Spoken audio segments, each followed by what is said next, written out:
우리는 한 사람도 예외 없이 뭔가를 마음에 두고 그 관심을 따라서 살아왔고 앞으로도 아마 살아가실 겁니다. 그게 뭔지는 다 다르겠지만, 근데 우리가 또 지나온 삶을 보면요, 아무리 바쁘고 아무리 또 사는 게 참 힘들다 해도 내가 관심을 두는, 내가 중요하게 생각하고 내가 또 사랑하고 내가 기뻐하는 뭔가에는 우리가 항상 마음을 또 시간을 물질을 아깝지 않게 투자하는 것을 보게 됩니다.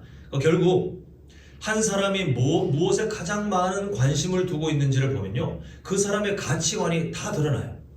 반대로 우리가 보면 그 사람이 어떤 역할, 어떤 정체성을 가지고 있는지를 보면 이런 관심을 가지고 살아야지라고 유추하고 짐작할 수도 있는 것이 우리가 살아가는 삶의 일반적인 지혜입니다. 소방관을 예로 들어보자면, 여기 계신 분들은 해당이 안 되시겠지만 그냥 예입니다. 우리가 어느 날 마음을 먹고 열심히 시험도 준비하고 막 체력도 길러서 성도님들께서 드디어 꿈에 그리던 소방 공무원이 됐다고 한다면, 성도님들이 그 이후의 직무, 그 일을 하는 직무에 어떤 관심들이 마음의 비중이 제한되어 있잖아요.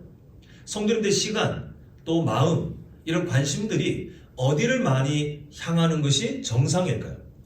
이제 소방 공무원으로 살아가면서 어떻게 하면 화재 예방을 할지, 어떻게 하면 그 화재를 진압할 때 안전하게 또 확실하게 할 수 있을지, 또 사람을 구출할 때 어떻게 하면 안전하게 또 그렇게 해서 어떻게 빨리 병원으로 이송할 수 있을지, 본인이 세워진 소방대원이라고 하는 정체성에 맞게 그 관심들이 더 많아지고 또 그쪽으로 시간, 또 물질, 자신의 힘이 투자되게 되어 있습니다. 그러니까 우리가 성도로 살아갈 때도 마찬가지입니다. 이 세상을 살아갈 때 오늘 설교 제목으로 보자면, 성도라고 하는 정체성을 설명할 때 뭐라고 설명하냐면요, 누구에게 관심을 두는 사람입니까? 하나님께 관심을 두는 사람이라고 우리가 설명을 할 수 있습니다. 좀 더 확장하자면 하나님 그분 자체뿐만 아니라 하나님께 속한 것, 하나님께서 기뻐하시는 것에 관심을 두고 살아가는 사람을 우리는 성도라고 말합니다. 이쯤에서 다시 한번 성도님들 마음을 조금은 위로해드리고 싶은 것은, 이렇게 말하고 그냥 끝내면 우리는 다 죄책감에 빠지잖아요.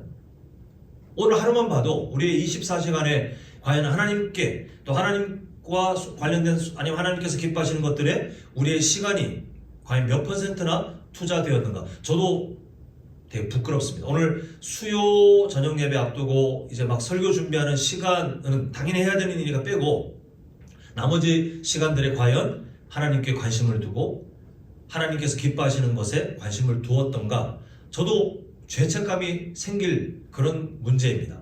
근데 성경의 가르침은 항상 방향성이라 그랬죠. 그냥 안 해도 돼, 아니면 그냥 적당히 살다가 천국 갑시다, 이것도 아니고, 우리가 한 아이의 성장 과정을 우리는 기대하고 그 성장 과정이 매우 더디게 보이는 것 같지만 어느 순간 돌아보면 아이고 벌써 이게 컸네? 이렇게 자녀들을 키워오셨을 것처럼 우리의 성장도 되게 더디고 부족함이 많지만, 그러나 하나님께서 실수하지 않으시기 때문에 그 시간 속에 사람마다 약간의 비율은 틀리겠지만 하나님은 우리를 포기하지 않고 계속 예수 그리스도의 성품을 향해 인도하고 계시다는 것이 성경의 약속입니다. 결국 우리는 하나님께 관심을 둬야 되는데 참 오늘 하루만 봐도 나는 실패야, 이게 아니고 하나님께 관심을 두는 삶을 이미 살고 계세요. 지금 예배 시간에 왜 나와 계십니까? 안 나와도 되잖아요. 어떤 강제성도 없지만 나와 계신 이유는 자기도 모르게 눈 떠보니 교회 왔네, 이거는 질병입니다. 성도님들은 그렇게 오시지 않으셨고 이 예배 시간을 기억하고 계시고 오기 위해서 시간들을 정리하고 오시기 위해서 할 수 있는 최선의 방법들을 다 사용해서 이 자리에 오신 거예요.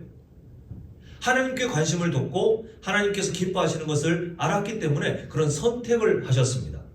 우리는 이미 그렇게 살고 계시다는 것을 위로하고 싶어요. 다만 앞으로 우리가 더 성장하기 위해서 그러면 어떻게 우리는 살아가야 될 것인가가 앞으로 말씀을 통해, 또 오늘도 마찬가지겠지만 우리의 남은 인생에 대한 숙제일 뿐이지, 이거 가지고 지금 잘했냐 못했냐, 나는 실패자니 아니면 너는 실패자니, 우리는 그건 신앙생활 아닙니다. 그것은 우리가 할 일이 아니고 우리는 지금 현재에 감사하면서도 그러나 부족함에 대해 하나님의 은혜를 구하고 더 성장하기를 바라는 것이 우리가 해야 될 그냥 최선의 모습인데, 우리 같은 맥락으로 성도의 정체성, 하나님께 관심을 두고 하나님께서 기뻐하시는 것에 관심을 두는 것이 무엇인지를 한번 살펴보면서 이전보다는 좀 더 우리가 사모하고 좀 더 그 삶을 향해 힘을 낼 수 있는 우리 앞으로의 삶이 되기를 간절히 소망합니다. 자, 우리 본문 1절을 한번 보면요, 오늘 설교 제목처럼 성도는 하나님께 관심을, 또 하나님께서 기뻐하시는 것에 관심을 두는 존재라고 했는데, 그렇게 살아가야 될, 오늘 본문 중간에 보면 위의 것을 찾으라가 이제 그 삶인데요, 그렇게 살아가야 될 이유가 1절 상반절에 있습니다. 보시면 너희가 그리스도와 함께 다시 살리심을 받았으면, 이렇게 말하고 있습니다. 결국 뭐냐 하면 우리가 살리심을 받았다는 것은 결국 무엇을 의미합니까? 그 전의 상태가 죽은 존재예요. 자, 우리 에베소서 2장 5절 보도록 하겠습니다. 우리 한 목소리를 읽겠습니다. 시작. 성령으로 죽은 우리를 그리스도와 함께 너희는 은혜로 구원을 받은 것이라, 이렇게 말씀하고 있습니다. 다시 살리심을 받았다. 오늘 본문 3절도 같은 내용이라 3절은 우리가 따로 보지 않겠지만, 우리가 왜 위의 것을 생각해야 되느냐, 왜 우리가 하나님께 관심을 두고 하나님께서 기뻐하시는 것을 더 관심을 두며 살아가야 되느냐, 그 이유는 너무 명확하고 단순해요. 우리가 구원의 은혜를 그분께 받아서 그래요. 결국 성경이 말하는 것이 뭐냐 하면 구원의 우리의 공로는 0%, 하나님의 은혜는 100%라고 성경은 가르치고 있습니다. 그래서 우리는 뭐 자랑할 것도 없고 우리의 어떤 것을 드러내서 뭔가를 인정받을 것도 없고, 그냥 우리는 하나님의 은혜를 누리며 죽었던 존재가 생명을 얻은, 좀 더 우리가 그 구원관을 통해서 설명하자면 죄의 나라에 소속되어 있던 절망의 존재를 하나님께서 단번에 예수님의 십자가 사랑으로 하나님의 나라로 옮겨버리신, 옮겨가고가 아니라 옮겨버리신, 그리고 어떤 연약함이 있다고 해서 다시 그 나라로 돌려보내는 것이 아니라 여기서 그냥 하나님이 해결하시겠다는 거예요. 이게 우리에게는 자유, 우리에게는 위로, 우리에게는 소망이 되는데, 그런 은혜를 받았기 때문에 위의 것을 생각하라가 바로 오늘 본문 1절의 내용이었습니다. 결국 성경에서 말하는 것이 뭐냐면요, 염치를 아는 인생이 되라, 이거예요. 구원을 받은 것이 맞다면 그분이 나의 삶을 책임지시고 독생자 예수 그리스도의 그 생명을 기꺼이 나를 위해서 던져서 나를 구원하신 것이 맞다면, 그 은혜를 안다면, 그리고 그 은혜를 경험한 것이 맞다면 염치를 아는 사람답게 감사한 마음을 가지고 그 다음에 이렇게 살아라라고 권면하는 게 1절인데, 그게 바로 위의 것을 우리가 바라보는 것이라고 말하고 있습니다. 찾는 것, 생각하는 것. 자, 우리 2절 한번 보겠습니다. 보면 생각하고 또 생각하지 말라, 이런 명령이 나오고 있는데요, 여기서 말하는 생각하다라고 번역된 헬라어 원어에는 우리가 생각하는 이 딱 느껴지는 한글 성경의 단어보다 좀 더 강한 방향성과 지속성이 있어요. 자, 우리가 살아가면서 생각을 많이 하는데 그 생각을 많이 하는 것들은 사실 거의 다 스쳐 지나가잖아요. 근데 여기서 말하는 것은 계속 곱씹는 거예요.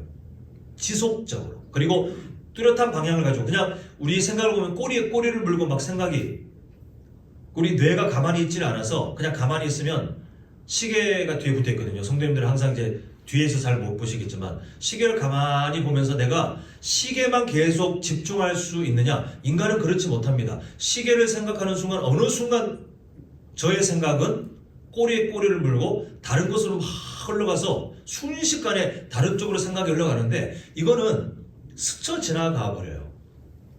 근데 여기서 말하는, 성경에서 말하는 하나님을 생각하는 것, 하나님께서 기뻐하시는 것을 생각하는 것, 그 위의 것을 생각하는 것은 계속해서 지속성, 그냥 흐리멍텅하게 순식간에 그냥 꼬리에 꼬리를 물고 지나가는 그게 아니라 하나님이라는 그분, 또 하나님께서 기뻐하시는 그것, 명확한 방향성과 함께 지속성을 가지고 반복해서 마음에 담고 그것을 추구하며 살아가는 것이 2절에서 말하는 생각하다의 의미입니다.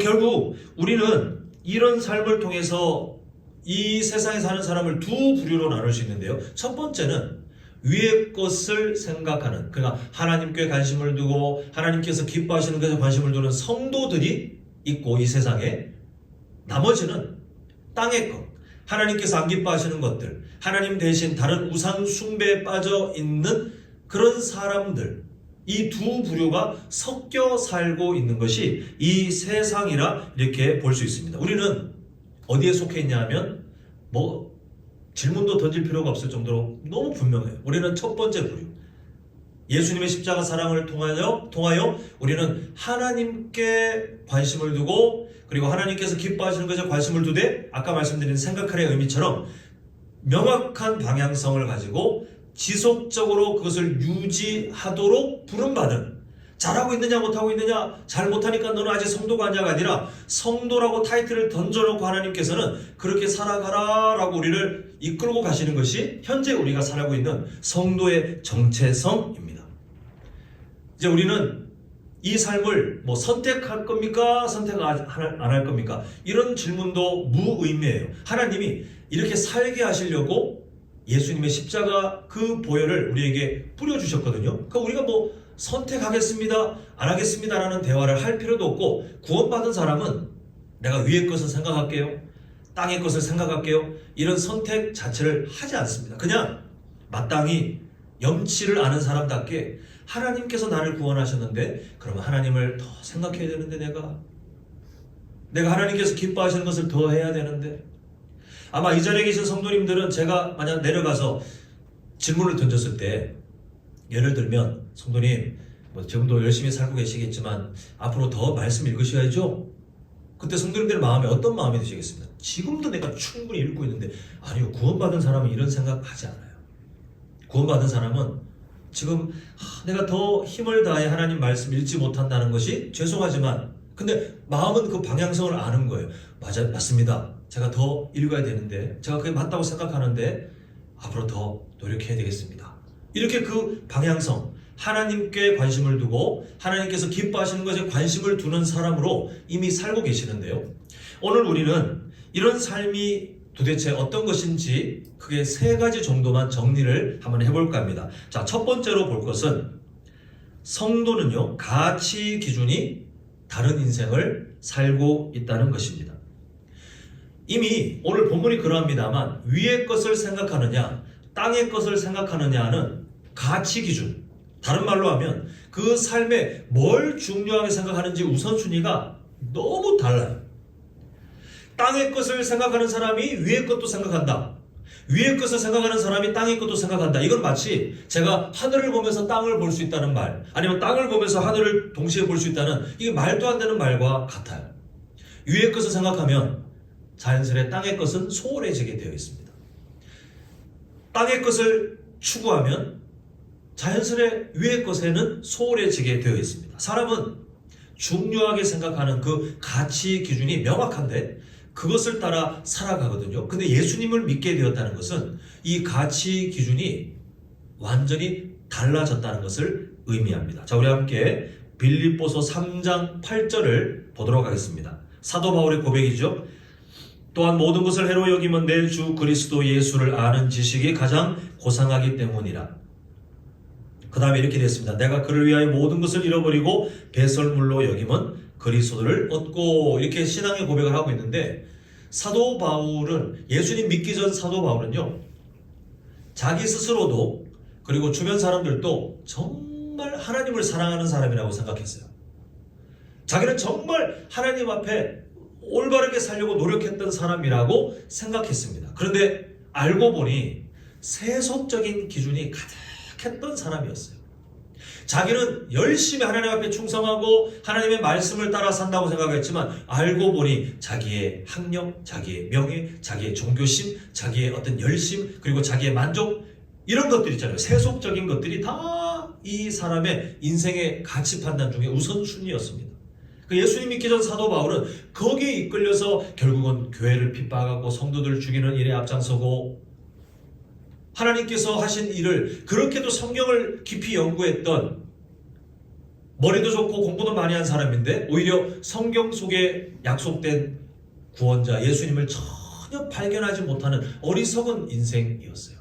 근데 예수님 믿고 가치 판단이 바뀐 다음에 훗날 이 신앙 고백을 하고 있는데 지금 뭘 말하고 있냐면 자기가 예전에 그렇게도 사랑했던 것들, 인생의 전부라고 여겼던 것들, 정말 힘을 다해 찾기 위해서 달려왔던 그 모든 것들이 배설물처럼 무가치한 것으로 여겨진다 라고 합니다. 대신 그 자리에 무엇이 들어갔냐 하면 앞에 있는 것처럼 내 주 그리스도 예수를 아는 지식. 여기서 말하는 아는 지식은 인격적인 관계의 알아감을 의미하잖아요.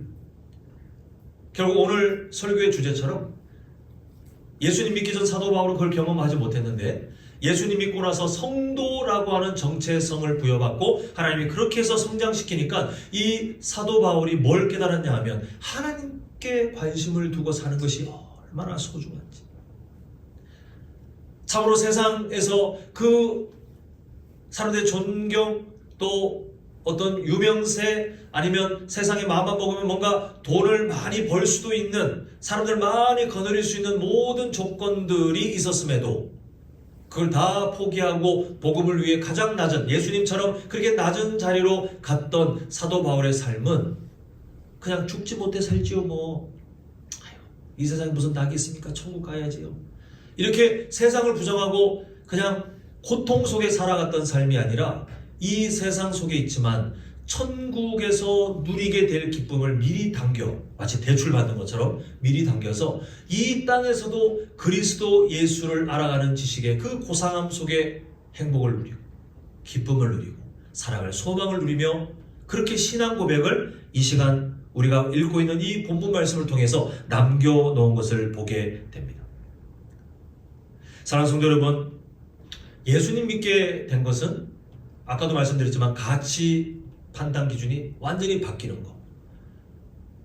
그래서 우리는 이전에 예수님을 믿게 되신 그 시점이 언제인지 모르겠지만 그냥 성경의 가르침대로 한다면 예수님을 믿고 성도의 정체성을 배워가기 전에 우리였다면 우리가 그런 가치관으로 살았다면 이 세상 속에 하나님과 상관없는 것들, 하나님께서 안 기뻐하시는 것들 중에 가장 중요한 게 뭔지를 찾으려고 했을 것입니다. 그런데 지금 성도님들은 그게 아니잖아요. 이제는 바뀌었어요. 하나님을 알아가는 것, 하나님을 기쁘시게 하는 것, 하나님께 소속된 것들 중에 무엇이 중요한지를 아시니까 그 중에 어떤 것이 우선순위인지를 찾아가며 그렇게 성도의 삶, 오늘 설교 제목처럼 하나님께 관심을 두는 인생을 이미 살아가고 계십니다.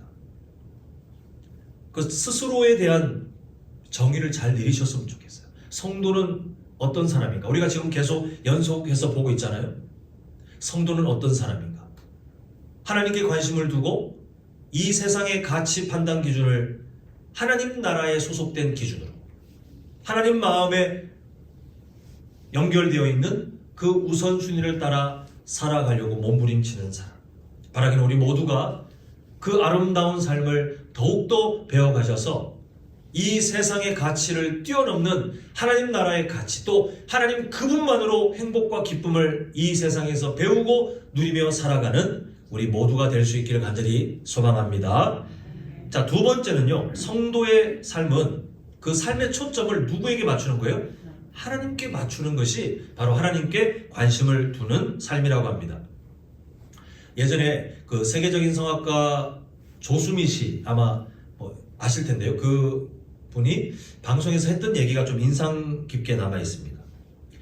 이 성악가가 자신의 정체성, 그냥 막 사는 것이 아니라 그냥 막 사는데 노래가 좀 좋아가지고 아직까지는 하고 있어요가 아니라 자신은 그냥 소프라노, 세계적인 이 명성을 우리 주변 사람들이 붙이는 거고 자기는 소프라노, 성악가로서의 삶이 자기의 정체성인 거예요. 근데 이 정체성으로 지금 이미 양력만 해도 공간이 모자랄 정도로 엄청 길게 내려올 정도로 이룬 것들, 참 사람들에게 칭찬받은 것들이 많음에도 불구하고 항상 시간을 쪼개어 또 뭔가를 공부하고 뭔가를 준비하고 그 노력하는 이유가 뭐냐 하면 자기의 정체성이 뭔지를 알기 때문인 거예요. 또한 이 정체성 때문에 우리에게는 일상일 수 있는 것들을, 아무렇지 않게 생각할 수 있는 것들을 포기하는 것을 보게 되는데요. 이분이 뭐 여러 음식들이 있겠지만 정말 좋아하는 음식이, 그리고 먹고 싶지만 먹지 못해서 늘 그 마음속에 그리움은 있는데 여전히 그것을 먹지 않는 음식이 매운 떡볶이라고 해요. 그걸 정말 좋아한대요. 그런데 성악가가 되고 나서 그 삶을 걸어가면서 아예 그 음식을 끊었다고 합니다. 그거 좀 맛있는 데가 아니라 정말 좋아하는 음식이에요. 어떤 때는 막 사무치게 막 생각이 난대요. 그러나 먹을 수 있는 상황인데도 먹지 않는 이유가 그 매운 음식, 순간 즐겁지만 그러나 자기의 정체성, 성악가로서 이 목을 관리해야 되는데 혹시라도 자기가 해야 될 그 일에 큰 방해가 될까봐 그것을 과감히 포기하고 그냥 살아간다고 하는 내용을 본 적이 있습니다. 사랑하는 성도 여러분, 우리가 이런 걸 보면 참 대단하다, 그게 프로 정신이구나, 이렇게 우리는 인정하고 박수를 보낼 수 있는데, 근데 성도의 삶도 마찬가지라는 거예요. 이 땅을 성도로 살아갈 때 우리는 마치 조수미 씨가 그렇게 했던 것처럼 성도이기 때문에 세상 사람들은 안 해도 되는 걸 우리는 힘써야 될 것들이 있어요.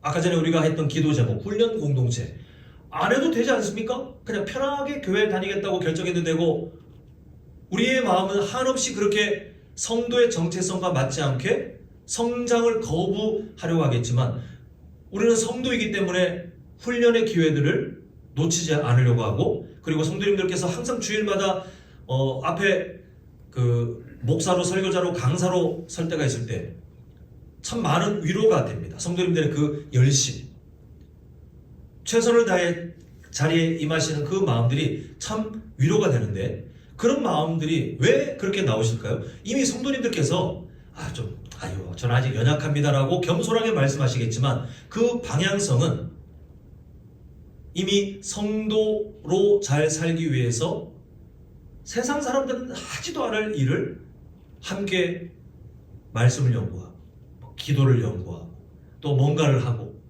노력하는 삶을 이미 살아가고 계세요. 이제 더 힘을 내시면 돼요. 또한 반대로 우리는 성도이기 때문에 내 마음대로 선택할 수 있는 자유가 있겠지만 과감히 포기할 수 있는 용기, 이 세상 속에 내가 뭔가를 마음대로 할 수 있는, 주변 사람들이 모두 그렇게 살아간다고 했을 때 우리가 충분히 유혹받을 수 있으나, 그러나 하나님께서 안 기뻐하신다면 그것을 과감히 포기할 수 있는 용기, 우리에게는 그 용기를 선택할 때 성도로서의 프로 정신이 발휘되게 되고, 그때 우리는 성도라는 정체성에 맞게 더 성장하게 되는 것을 보게 됩니다. 우리 마태복음 6장 33절 상반절을 보면 그렇게 하나님께 시선을 고정하여 하나님께서 기뻐하시는 것들을 찾아내고 또한 그렇게 몸부림치는 삶에 대해 뭐라고 말씀하냐면, 너희는 먼저 그의 나라와 그의 의를 구하라, 이렇게 말씀하고 있습니다. 하나님 나라와 하나님 의에 맞는 삶에 대해서는 기뻐하며 순종하고자 하는 지혜, 반대로 하나님 나라와 하나님의 의에 맞지 않다면 어떤 손해가 있어도 그것을 포기할 수 있는 용기, 여기에 따라 우리가 하나님께 초점을 맞추고 무엇을 선택하는지가 결국 우리의 경건이에요. 우리가 하는 영적 전쟁이고, 이게 바로 거룩한 삶의 모습입니다. 바라기는 우리 성도님들, 성도라는 정체성을 따라 이 세상 속에 우리가 수많은 문화들과 수많은 선택지에 막 휘몰려 살아가고 있지만, 그러나 먼저 그의 나라와 그의 의를 구하며 살아가는 프로다운 성도답게 그렇게 살아가는 우리 모두가 될 수 있기를 간절히 소망합니다. 자, 마지막 세 번째는요, 성도는 누구와 동행합니까? 하나님과 동행하는 삶입니다. 한번 여쭤보고 싶어요. 성도님들, 하나님과 동행하는 삶이 뭘까요? 힌트를 드리자면 시편 23편에 나오는 목자와 양의 관계를 통해서 우리가 알 수 있는데, 양들은 목자와 동행해야 삽니다. 목자와 동행해야 생명을 유지하고, 목자와 동행해야 맹수에게서 보호를 받아요. 그 동행이 뭐냐를 좀 우리가 살펴봤으면 좋겠는데, 우리가 살아가면서 하나님과 동행하는 삶, 교회에 와 있는 것 아니잖아요. 우리가 하나님과 동행한다는 것은 일상 속에서 이미 누리고 있어야 되는, 또 이미 누리고 계시는 그런 삶인데, 이 동행이라는 의미를 잘 좀 찾아봐야 될 때, 이때 아주 좋은 예가 바로 요셉입니다. 요셉은요, 인신매매 당해 노예가 되었을 때도, 그리고 자신에게 매우 달콤하지만 심각한 유혹이 던져졌을 때도, 그리고 억울한 누명을 썼을 때도, 그 이후에 위험한 상황에 갔을 때도, 심지어 나중에 권력을 손에 쥐고 자기에게 어찌 보면 고통을 줬던 그 형들을 한순간에, 아니면 정말 세상의 가장 큰 고통으로 복수할 수 있는 그 힘이 자신의 손에 들려 있을 때도 어떤 삶을 선택하냐면 하나님 나라의 방식을 선택했습니다.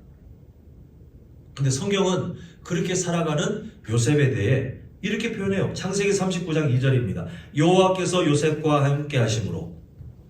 이게 있잖아요, 그저 운이 좀 좋았더라의 의미가 아닙니다. 하나님께서 요셉과 함께 하셨다는 거. 이 요셉이 그냥 아무대로 살아도, 아무렇게 막 그냥 자기 마음대로 살아도 뭐든 다 잘 되는 그런 운이 좋은 사람이었다의 의미가 아니라, 하나님과 함께, 이제 좀 있으면 말씀드릴 텐데, 이 하나님과 동행했다는 것은 어떤 상황에서든 하나님 나라의 방식으로 살아갔다라고 하는 이 요셉의 삶의 기준을 의미해요. 그때 성경은 이 요셉에 대해 형통한 사람이었다, 그리고 이 형통한 요셉의 삶을 주변 사람들이 목격하기 시작합니다. 좀 더 구체적으로 들여다보겠습니다. 자, 39장 9절 하반절 보면요, 이제 보디발 장군의 아내가 유혹을 하잖아요.